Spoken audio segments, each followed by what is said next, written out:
हम लोग Erik Erikson का मनोसामाजिक विकास का सिद्धांत पढ़ रहे हैं, जिसमें स्टेज हमारा क्या आ गया, 8 आ गया। ये लास्ट स्टेज है। इसका काल क्या है, 65 से लेकर मृत्यु तक का है। इसका क्या नाम है, अहम अखंडता बनाम निराशा, यानी ईगो इंटीग्रिटी वर्सेस डिस्पेयर। तो इसमें हम लोग सब कुछ देख चुके थे, अहम अखंडता क्या है। और पेज नंबर हम लोग 5 पे चल।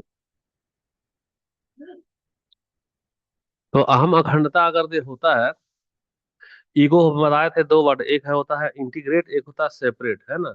ईगो अगर इंटीग्रेट होगा तो वह सकारात्मकता में जाता है। किसमें जाता है, सकारात्मकता में। सकारात्मकता का मतलब क्या है, तो उसमें क्या गुण विकसित होगा, कौन सा गुण विकसित होगा, वह चीजों को आत्मसात करेगा, वह ओवर रिएक्ट नहीं करेगा, उसमें विवेक का प्रयोग करेगा वो। तो विवेक वह गुण है जिसमें व्यक्ति मृत्यु का सामना बिना किसी डर के करता है, जबकि वह अपने जीवन के अनुभव का सार को समझ चुका होता है। वह सचेत अनासक्ति की स्थिति में होता है। सचेत अनासक्ति का मतलब क्या है, सचेत का मतलब देखो, इंफॉर्मेशन उसको मिल चुका है, इन्फॉर्म हो चुका है क्या। डिटैचमेंट, एक होता है अटैचमेंट, एंटोनिम्स और सिनोनिम्स है ये। एक होता है अटैचमेंट और एक होता है डिटैचमेंट। माँ बाप को अपने बच्चों से अटैचमेंट तो होता है, लेकिन मरने के वक्त में देखो वो उसका डिटैचमेंट अगर ये नहीं आ पाया है, तो कितना रोएगा, कितना विलाप करता है, विलाप करता है ना। लेकिन कोई कोई जो है सो वृद्धावस्था में उनको पता चल गया है कि हम मरने वाले हैं, तो भी वह विलाप नहीं करते हैं, वो डिटैच हो जाते हैं।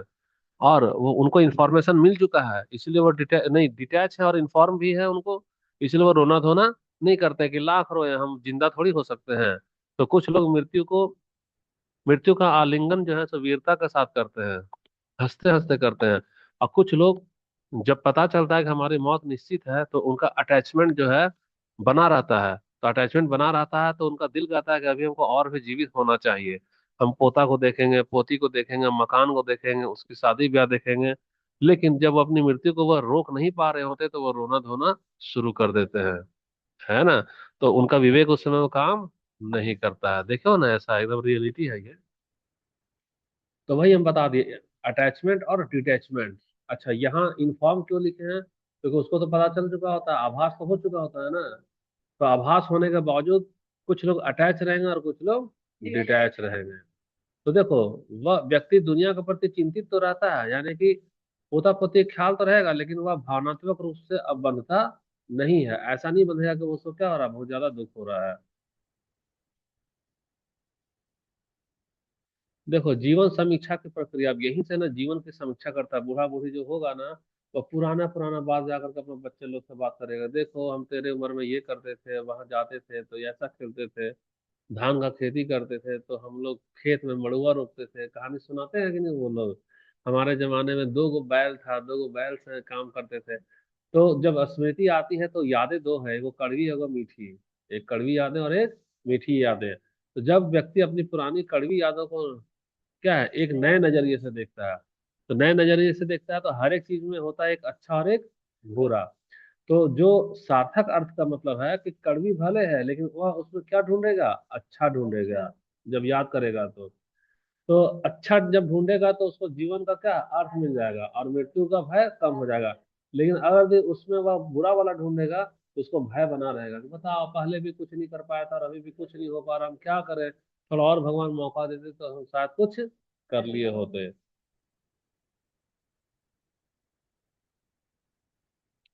सामाजिक संदर्भ में देखो, भारत का समाज क्या है। तो भारत का देखो, वेस्टर्न थिंकर है ना वो लोग, तो वहाँ तो एकल समाज है, और हमारा भारत का क्या संयुक्त समाज है। तो एरिक्सन का यह 8वां चरण भारतीय दर्शन के संन्यास आश्रम से काफी मिलता जुलता है, पढ़े हो ना। वर्णाश्रम में गृहस्थ आश्रम होता है, उस ब्रह्मचर्य आश्रम होता है, सबसे लास्ट में क्या होता है हमारा, अरे वानप्रस्थ आश्रम जो बोलते हैं, जब माँ बाप गृह त्याग कर देते हैं और जंगल में चले जाते हैं। पढ़ी नहीं है वो लोग, कैसे नहीं पढ़ी है। वानप्रस्थ आश्रम, 4 आश्रम की बात किया गया है ना, जिसमें जिसमें तुम्हारा एक आश्रम तो गृहस्थ आश्रम हो गया, दंपति पैदा करता है बच्चा को, परिवार बनाता है। और वानप्रस्थ आश्रम का मतलब होता है कि जब वृद्धावस्था आता है तो अपने बच्चों को और अपने घर को त्याग देता है, और वो लोग कहाँ चला आता है, जंगल में। अब पुराने जमाने में ऐसा वर्णन है कि वो लोग जंगल में चला जाता था, वहां जंगली भालू वालू या उसका शिकार हो जाता था वो लोग, लेकिन फिर भी वह गृह को त्याग देता था। और क्यों त्याग देता था, क्योंकि बुढ़ापा में मैंने ऐसा आश्रम का व्यवस्था था कि बुढ़ापे में बच्चे लोग कहीं दुत्कार न दें, कहीं अपमानित न कर दें, कहीं प्यार हमारा टूट न जाए। इससे अच्छा है कि चलो हम खुद ही अलग हो जाते हैं। उनका मोह क्या है, भंग हो जाता है। और अभी भी हमारे समाज में परंपरा है, जो वर्णाश्रम है, उसका परंपरा में जो अवघड़ है, जो योगी हो देखते हो, जिसको बुढ़ापा में संन्यास लेना चाहिए, वो लोग जवानी में संन्यास लेता है, जो सारंगी नहीं बजाता है। देखिए कि नहीं देखिए, वो लोग किसका प्रतीक है? वो लोग वर्णाश्रम का ना प्रतीक है। अच्छा, तो बोलता है कि जो एरिक एरिक्सन का 8वां चरण है वह भारत को संन्यास आश्रम से मिलता है, क्योंकि 8वां चरण में बोल रहा है कि वह अनासक्त हो जाता है। अटैच की जगह क्या हो जाता है, डिटैच हो जाता है। अच्छा, संयुक्त परिवार और एकल परिवार में देखो, भारत में एकल परिवार के बढ़ने से वृद्धों में क्या हो गया, निराशा हो गया। कौन देखेगा बूढ़ा बूढ़ी को? क्योंकि उनके पास अपने जीवन की समीक्षा जब वो लोग करते हैं, तो याद को साझा करने के लिए कोई श्रोता तो होना चाहिए। श्रोता होता है क्या? माँ बाप ड्यूटी में, हर बच्चा स्कूल में है, बूढ़ा बूढ़ी क्या करेगा? इसीलिए वो लोग शहर के बजाय कहाँ जाना चाहता है, गाँव में जाना चाहता है। रिकॉर्डिंग कर रहे हैं कि नहीं? ठीक है, अब देखो इस चरण को प्रभावित करने वाले कारक क्या क्या प्रभावित करता है। सबसे पहले स्वास्थ्य, यदि शरीर साथ दे रहा है तो अखंडता महसूस कराना क्या होता है, आसान होता है। और अगर साथ नहीं देगा शरीर, तो वह अखंडता महसूस नहीं करेगा। कौन सा अखंडता? ईगो। ईगो उसका हर्ट नहीं हो रहा है। सामाजिक समर्थन, देखो दोस्त और परिवार के साथ निराशा को क्या करता है, दूर करता है। लेकिन तुम गांव से पिताजी को माता जी को यहाँ ले आओ, उनका दोस्ती यारी टूट जाएगा। तो शहर में लाख सोफा सेट और एसी रखते हो, वो रहेंगे क्या? नहीं रहेंगे, क्योंकि वो उसको सामाजिक समर्थन न चाहिए। और तीसरा, आर्थिक सुरक्षा। देखो तो बुढ़ापे में अगर उनके पास पैसा है, वो अपना आत्मसम्मान बना के रखता है। अगर उनका पैसा है ही नहीं, तो सब कुछ वो क्या करता है, लुलवा देता है।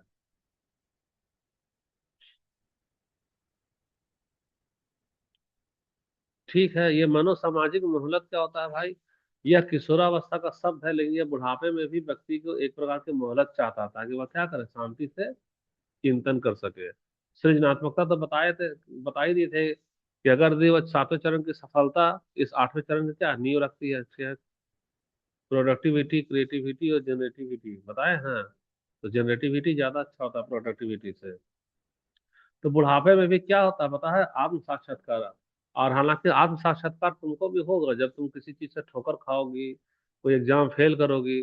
तो उस दिन अपने घर में आकर कमरे में जो बंद करते हैं, वो क्या करते हैं हम लोग, आत्म साक्षात्कार ही ना करते हैं।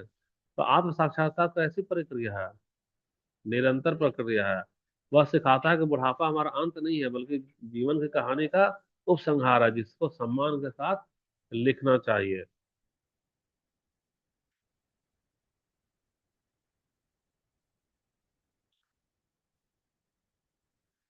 देखो ईगो, इंटीग्रिटी और डिस्पेयर, जिसमें क्या होता है कि कौन हारेगा कौन जीतेगा।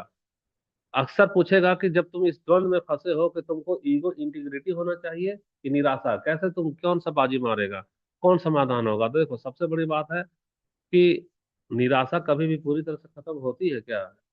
अगर खत्म होती तो टाटा बिरला ड्यूटी करता, अडानी अंबानी 8 घंटे का ड्यूटी करता, मोदी मान लो प्रधानमंत्री बन ही गए हैं, तो काम करते क्या खुद से? नहीं ना करते।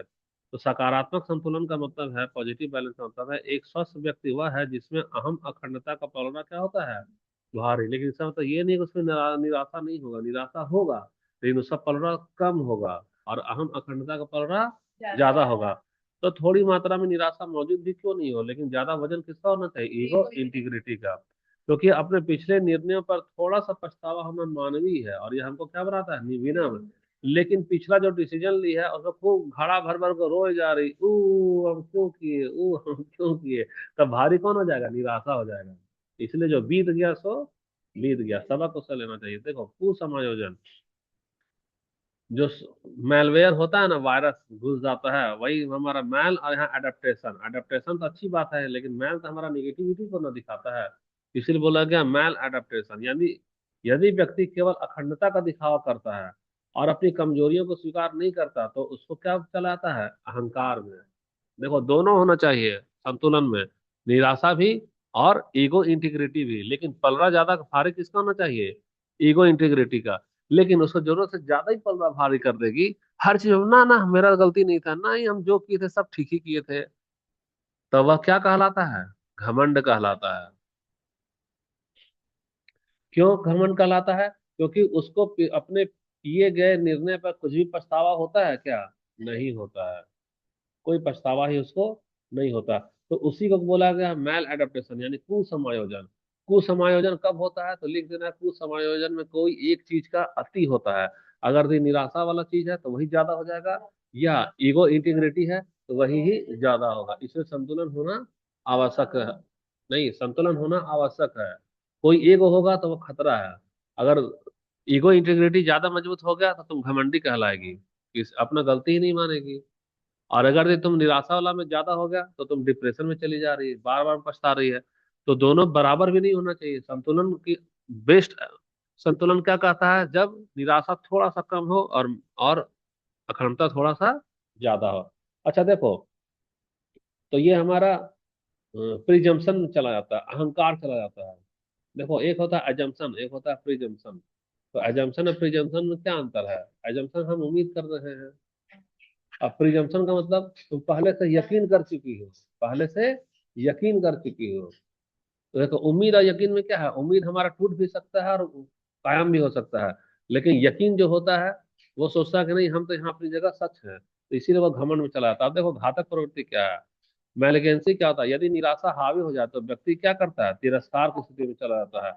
समाज उसको तिरस्कार भले ना करे, वह खुद को समाज से तिरस्कृत कर लेता है। वह अपनी और दूसरों की जिंदगी क्या करता है? व्यर्थ महसूस करने लगता है। मृत्यु के प्रति दृष्टिकोण में देखो, मृत्यु के प्रति दृष्टिकोण में यहाँ जिसको बोला गया है क्या? Fear of death. हर किसी को अपनी मृत्यु का क्या होता है? भय होता है। तो जब भय होता है तो कुछ लोग होते हैं जो मृत्यु को क्या करते हैं? स्वीकार करते हैं। और कुछ लोग मरने मरते दम तक मृत्यु को स्वीकार नहीं करते हैं, वो हर हाल में छटपटाते हैं बचने के लिए। लेकिन मौत तो अटल है, वो तो ले जाती है। तो एरिक एरिक्सन क्या इसी को कहते हैं? Acceptance of mortality. एरिक्सन कहते हैं कि जिस व्यक्ति ने अपनी अखंडता को पा ली है वह मृत्यु से नहीं डरेगा। क्यों नहीं डरेगा? क्योंकि उसमें निराशा रहेगा क्या? नहीं रहेगा। तो वह निराशा नहीं रहेगा तो वह प्रसन्न रहेगा। प्रसन्न रहेगा यानी मृत्यु को देख करके भी प्रसन्न रहेगा, यानी मृत्यु को वो स्वीकार कर रहा है। वह उसको क्या मानता है? जीवन का एक चक्र मानता है, और मानता है कि ये तो हमारा स्वाभाविक अंत है।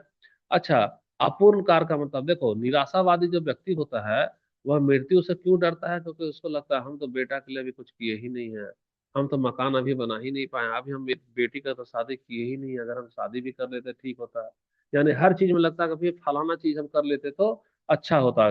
तो उसको लगता है कि उसके पास अभी भी बहुत कुछ करने को बाकी है। तो जब बाकी है तो छटपटाहट में शुरू होगा, वह रीस्टार्ट करना चाहेगा कि हर काम करे। और इधर मौत जो है सो नजदीक आ रही है, तो मौत को टालना क्या है? असंभव है। तो वह क्या करता है? निराशा में चला जा रहा है। मतलब तो समझ में आ ही रहा होगा।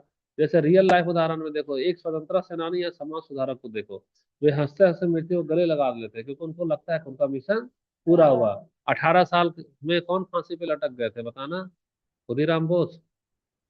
तो स्वतंत्रता में, संग्राम में भगत सिंह। हाँ, 18 साल में। और सोनी होना कि फांसी के वक्त में भी वो मुस्कुरा रहे थे। यानी उनको क्या था? ईगो इंटीग्रिटी था। निराशा था क्या उनको? नहीं था। वहीं एक व्यक्ति जिसने अपनी अपनों को धोखा दिया या खुद के बारे में सोचा है, वह अंतिम समय में क्या रहता है? बहुत ही व्याकुल रहता है। देखो, जेंडर डिफरेंस और सोशल इम्पैक्ट क्या पड़ता है? तो जेंडर डिफरेंस तो हमारे समाज में है, पुरुष और महिला के लिए। पुरुष में क्या होता है कि अक्सर पुरुषों की अखंडता उसके कैरियर और शक्ति से जुड़ी होती है। सेवानिवृत्ति उनके लिए क्या बहुत बड़ा धक्का हो सकती है, क्योंकि जब तक कमा रहा है, रिटायर हो गया तो धक्का लगता है, उसको निराशा हावी होने लगता है, पैसा तो उसको रहता नहीं है। महिला में क्या है देखो, महिला का कैरियर तो ज्यादा है नहीं, वो तो घर संभालती है और रिश्ता संभालती है। तो महिलाओं के लिए अक्सर रिश्ते और पारिवारिक जुड़ाव पर आधारित होता है। जहां अगर रिश्ता टूटा नानी से, चाची से, मामी से, तो उसको क्या होता है? निराशा होता है। रिश्ता कौन निभाता है? पुरुष की महिला? बताना।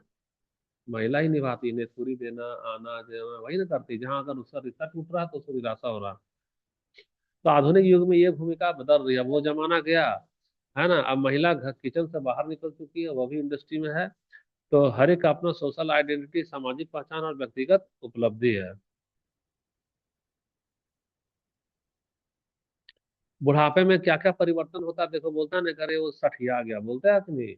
बुढ़ापा में सठियाना मतलब क्या? औसत संज्ञान में क्या हो रहा है? परिवर्तन में हो रहा है। और उसका भावना में भी परिवर्तन है। तुम्हारे पिताजी तेरे सामने में कभी नहीं रोए होंगे, लेकिन जब एकदम बुढ़ापा वाला होगा, 80 साल 82 साल, हल्का सा कुछ बोल दो कि हम ना पापा पास कर गए, देखो वो रोने लगेंगे। कुछ भी अच्छा न्यूज सुना तो रोने लगेंगे, कुछ बुरा न्यूज सुना तो भी वो रोने लगते हैं। यानी उनका भावना में परिवर्तन हो जाता है और उनका संज्ञान में भी परिवर्तन। मोबाइल नंबर याद नहीं रखेंगे, घर से बाजार गए हैं तो बाजार से घर नहीं आ पाएंगे, होता है कि नहीं ऐसा। तो इस चरण में सोच खाली नहीं बदलती, बल्कि हमारे दिमाग का काम करने का तरीका ही बदलता है। सबसे पहले भावनात्मक नियमन देखो, वो क्या था। उम्र बढ़ने के साथ साथ अखंडता जो प्राप्त कर चुका आदमी है, वह नकारात्मक भावनाओं को बेहतर तरीके से क्या करता है, कंट्रोल कर लेता है।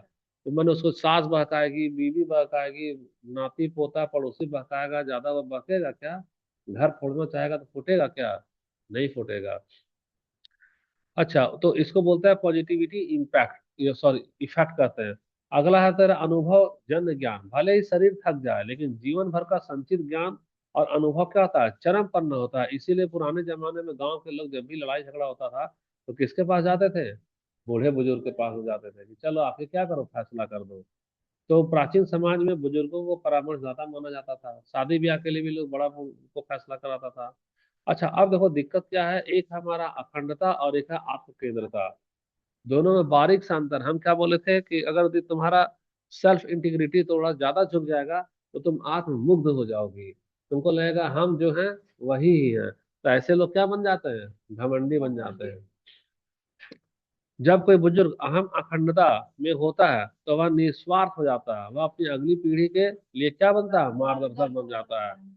लेकिन अगर निराशा में डूबा व्यक्ति आत्म केंद्रित है तो वह केवल अपनी बीमारी और दुखों की ही बात करता है, जिससे समाज उससे दूर होने लगता है। अपने आसपास में देखना, लड़का लड़की दोस्त लोग को देखना, कुछ दोस्त होगा जो हमेशा मुस्कुराता रहेगा, है ना, हाल चाल तेरा पूछेगा। लेकिन कुछ दोस्त से मिलेगी ना, हमेशा अपनी परेशानी बताएगा, अरे क्या बोले, पैसा नहीं है, फलाना नहीं है, ये नहीं है, वो नहीं है, हमेशा अपना ही रोना रोएगा। उसका नाम रख दोगे रोदलू, रोदलू हमेशा रोएगा। तो हमेशा रोने वाला भी होता है। तो देखो, हमेशा रोने वाला जो होता है उसको यकीन नहीं होगा, लेकिन साइंटिस्ट क्या कहता है कि वह आत्म केंद्रित तो है ही, और उसको वह क्या है, निराशा में डूबा व्यक्ति है। अगर तुम बोल दो कि तुम निराशा में डूबे हो तो नहीं मानेगा, बोलेगा तुम्हारे ऊपर जब गुजरेगा तब ना तुमको पता चलेगा, अभी तो तुम्हारे ऊपर नहीं ना गुजरा है। एक दादाजी जो अपने पोते पोतियों को कहानी सुनाकर जीवन के सबक सिखाते हैं, वे अपनी अखंडता को क्या कर रहे हैं, आगे बढ़ा रहे हैं। वहीं एक ऐसा बुजुर्ग जो हर समय घर वालों को कोसता रहता है, उन्होंने इसके लिए कुछ नहीं किया, वह निराशा का क्या है, चक्र में है।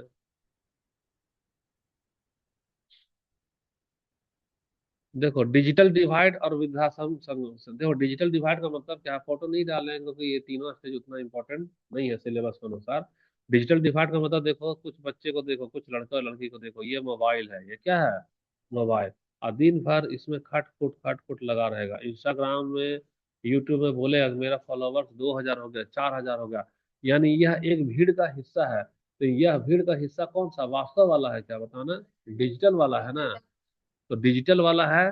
तो डिजिटल वाला क्यों है, क्योंकि उसको असल में जो सोशल वाला होता है वह उसको लात मार के भगा चुका होता है।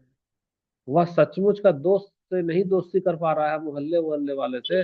तब ना सारा समय अपने आप को क्या दिखा रहा है कि हम यहाँ पे दोस्त बना कर रखे हैं। तो याद रखना, जो डिजिटल है ना, वह डिवाइड कर दिया। ये तो वास्तविकता वाले लोग हैं और ये वाला कल्पना वाले लोग हैं। तो डिवाइड करने वाला आदमी वही होता है जो निराशा में डूबा होता है। जो आशा वाला है वह मोबाइल में बतियाएगा कि घर जाकर बतियाएगा, बताओ जरा। घर जाकर ना बतियाएगा।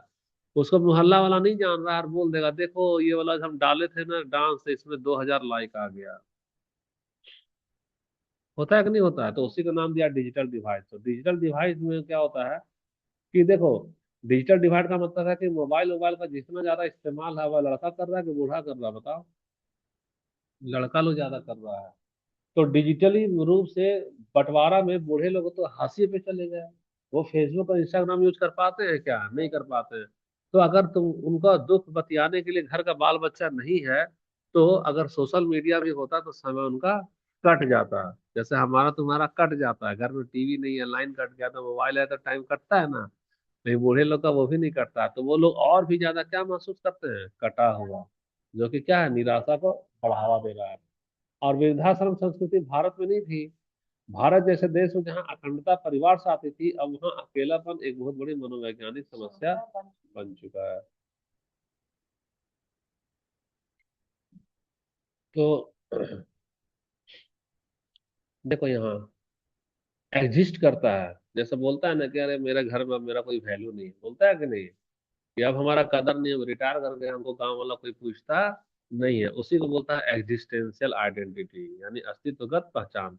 यह एहसास कि मैं कौन हूँ और मेरा क्या मूल है, ये कब फील होता है? जब तेरे हाथ से पैसा खर्च जाएगा, पद तेरा छीन लिया जाएगा, जब तुम बुढ़ापे में प्रवेश कर जाओगे, या कोई एग्जाम में तुम फेल कर जाओगे, होता है हमारा।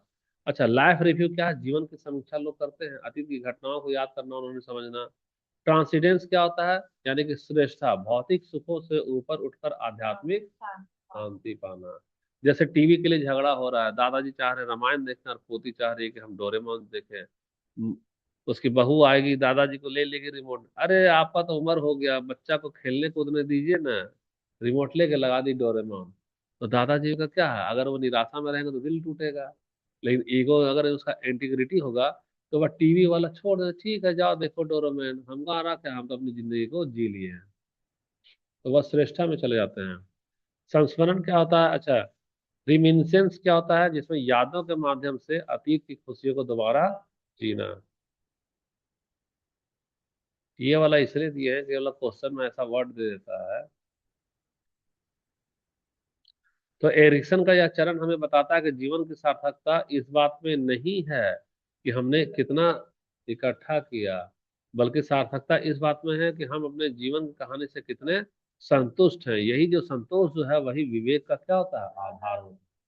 जिसको संतोष है वह विवेक में है, वह सुख में है। जिसको संतोष, अरे वो इसलिए बोला गया ना, संतोषम परम सुखम, यही ना है, संतोषम परम सुखम।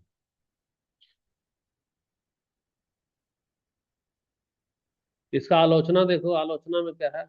आलोचना में सबसे पहली बात है कि सांस्कृतिक पक्षपात, यह रिसर्च कहाँ किया है? इंडिया में किया है क्या? जबकि इंडिया का कल्चर में हमेशा से एकता की बात है, अखंडता की बात है, कोई दादा को छोड़ता नहीं है, परिवार हमारा संयुक्त होता है। और विदेश में परिवार एकल होता है, बाल बच्चा पैदा हुआ 10 साल में छोड़ के अलग हो जाता है। तो आलोचकों का मानना है कि एरिक्सन का यह सिद्धांत पश्चिमी देशों के व्यक्तिवाद पर आधारित है। भारत जैसे देश में पहचान सामूहिक होती है, अरे किसकी पोती है, फलानुआ की, होता है कि नहीं ऐसा गाँव में? तो सामूहिक पहचान है, अहम अखंडता का अर्थ परिवार की सफलता से जुड़ा है, न कि केवल व्यक्तिगत उपलब्धि से। लैंगिक भिन्नता को देखो, कैरल गिलिगन जैसे मनोवैज्ञानिक ने तर्क दिया कि एरिक्सन ने पुरुषों के विकास को, अच्छा ये जो वैज्ञानिक है, ये और भी एक का आलोचना की है, बता सकती हो किसका की है आलोचना? आता है? नहीं, भूल गई तुम लोग। ये कोलबर्ग किस पे ज्यादा रिसर्च किया था बताना? बच्चा पे भी किया था, मैं लड़का पे ज्यादा किया था, लड़की पे किया था क्या? नहीं ना किया था। तो उसका आलोचना की थी ना कैरल की, लेकिन बोले थे आपका सिद्धांत तो खाली लड़के के लिए है, लेकिन आप लड़की पे किए नहीं, लड़की लिए तो बहुत दयालु होती है, वो तो नैतिकता का सिद्धांत पे ये करेगी। तो एरिक्सन खाली पुरुष के विकास पर रिसर्च किया, उसी को मानक मान लिया। महिलाओं का विकास अक्सर रिश्ते और जुड़ाव से होता है। अच्छा, वैज्ञानिक प्रणाली का अखंडता या निराशा को मापना तो बहुत कठिन है। यह पूरी तरह से व्यक्ति की अपनी सोच पर निर्भर करता है, इसलिए वैज्ञानिक रूप से सिद्ध करना क्या है? चुनौतीपूर्ण। वृद्धों के लिए सरकारी और सामाजिक नीतियां देखो, तो इसको प्रशासन से कैसे जोड़ेगी ये वाला सिद्धांत को? पता चल गया तो उनमें निराशा भी हो सकता है। तो वृद्धावस्था में देखभाल में यह बताता है कि वृद्ध को खाली दवा और भोजन नहीं चाहिए, बल्कि क्या चाहिए? सम्मान चाहिए, और सुनने वाला को जरूरत चाहिए, ताकि सबसे ज्यादा सुनने वाला छटपटा। कहानी सुना है, हाँ। किसी को भी पकड़ लेगा साथ, चालो जाकर सुनाते तो देखो। और उनका बात उनको समझ में भी नहीं आता है, लेकिन बोलेगी हाँ हाँ करते हैं। और फिर कहाँ कहाँ का बात बताने लगी कि मेरा बेटा मेरा बहू, कोई जान पहचान कुछ नहीं, लेकिन जो भी जाता है उसको सोचती है कि हम अपना मन का बात बोले। अच्छा, सक्रिय वृद्धावस्था देखो, सरकार को ऐसे मंच प्रदान करना चाहिए जहां बुजुर्ग अपना अनुभव साझा कर सके, जिससे विवेक अभाव, बूढ़ा लोग के लिए स्टेज नहीं ना देता है, सब कलाकार लोग, नौजवान लोग होता है। मानसिक स्वास्थ्य, खाली शारीरिक स्वास्थ्य नहीं, जैसे अवसाद, डिप्रेशन, डिप्रेशन को बुढ़ापे का स्वाभाविक हिस्सा मान लेना गलत है, यह निराशा का परिणाम है। जिसको सामाजिक सक्रियता से क्या किया जा सकता है, ठीक किया जा सकता है।